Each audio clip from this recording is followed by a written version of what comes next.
and Maple software for algebra by Keong et al.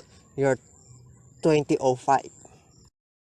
The use of Microsoft Excel facilitates students to carry out algebra-related problem solving, such as constructing equation graph, finding the slope of a straight line, and simplifying equation.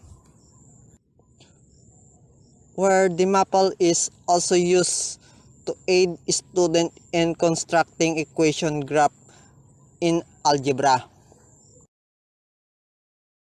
So, yon. In other words, the development of information and communication technology, or what we call ICT, has affect education teaching method through its application in learning and teaching mathematics. So now we go to the benefits of ICT in teaching mathematics. So may anim po tayo.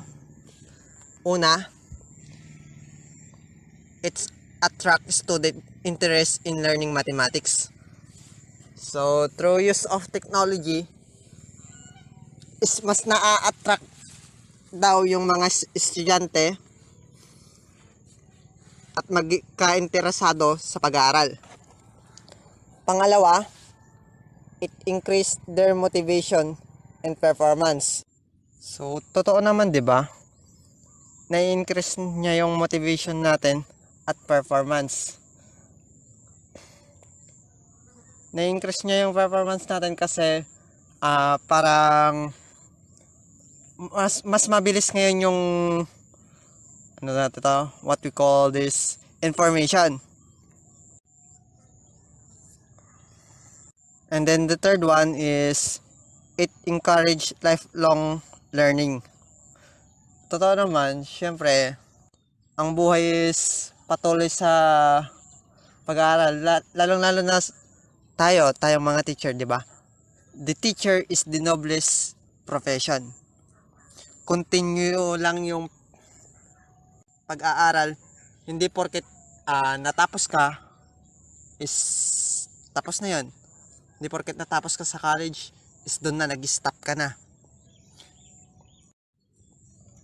Okay, yung pang-apat naman is it's facilitate positive interaction in relationships. Totoo naman, di ba? Through use of technology na ngayon is parang nagiging mas komportable ka kausap yung isang tao. Ewan ko lang kung ano yung dahilan.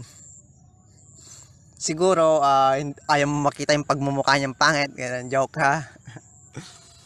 And then yung panglima, it's generation of higher level thinking skill. Ayun lang, parang through years of parang sa taon na mga nagdadaan is parang mas tumatalino yung mga tao. Ganun. Yung number 5. So number 6 naman or the last, it increase student achievement. So yung number 6 siguro yung example ko is increasing student achievement is through use of technology. Yung mga estudyante ngayon is nagkakaroon na ng business. At ang alam ko, business is one of our achievement. At aminado ako, sa mga ganyang business is madami yung nagiging successful. Okay, we finish to the benefits now. We go to the contents of ICT in teaching mathematics. So may 5 din tayo. Una, educator lack knowledge of ICT. Pangalawa, minimal training and opportunities for learning about ICT. Pangatlo, limited technical support. Then pang-apat is limited resources when students are at home. Ito yung pang-apat is ito yung problema ngayon ng mga estudyante ngayong pandemic. And then number 5, is lack of pedagogical knowledge. Yun naman po. Okay, guys, that's all for today. I hope you enjoyed